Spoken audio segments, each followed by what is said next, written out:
Why a food systems approach when addressing food and nutrition security in conflict and protracted crisis countries? Well, the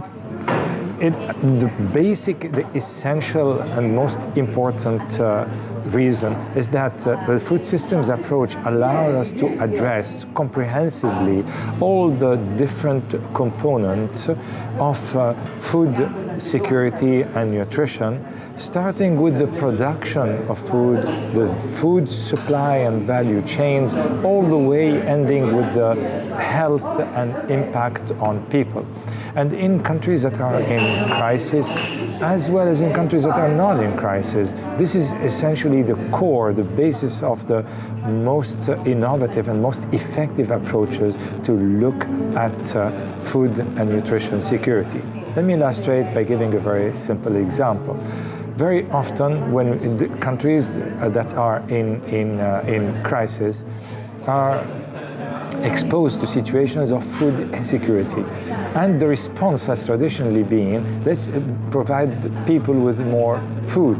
But very often there is food on the market, there is food to be had, except that it is not accessible, or it is the wrong food, or we are not able to use it to maximize the health impact in situations of crisis, where those health impacts become even more complicated and more dangerous on the health of the population.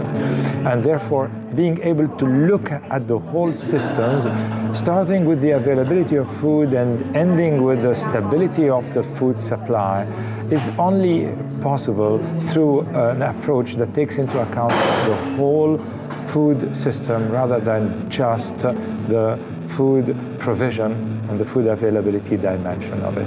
We're often critical of certain approaches in addressing food security. For example, of providing food aid and acquiring it from the local market.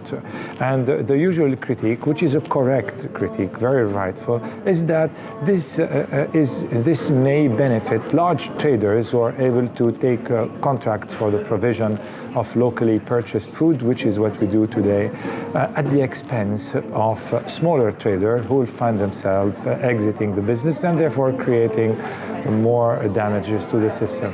That is the case, indeed. But we have to weigh this when looking at the totality of the food system, its wholeness. Are there people who are benefiting health-wise from this whole approach? Yes, it is a costly approach. There is an impact. We're disturbing the food supply system. But this food supply system was never perfect to start with. It was tending towards concentration because that is what happens in the current economic system that we are adopting. And if you are in a situation of conflict and crisis, what our responsibility is not to leave anyone behind, not to leave anyone hungry. And I don't think we can afford to look at only one part of the system and declare that one option is actually not working and not do anything about the situation. We've been for a long time engaging in a small-scale work that is bound by tight deliverables, which we need to deliver. And this sometimes becomes more important than the essence of the project itself. Why we're in this?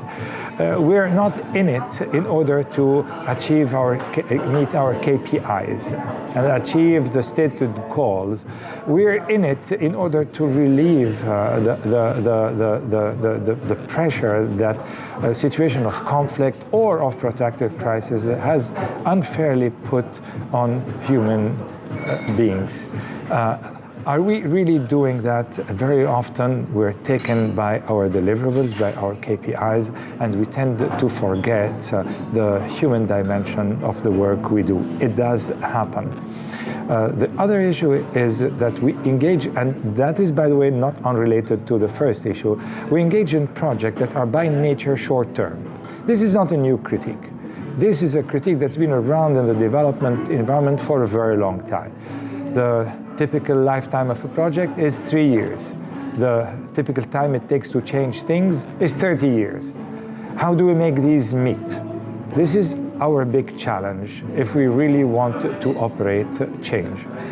We often also find ourselves operating on one system and attempting to tinker with it and amend it so that it operates, while forgetting that it is part of a bigger system, or that it is itself connected to a different system. For example, for a very long time, food issues had little, food security issues had little to do with sanitation issues. Two independent agencies do that from different funds.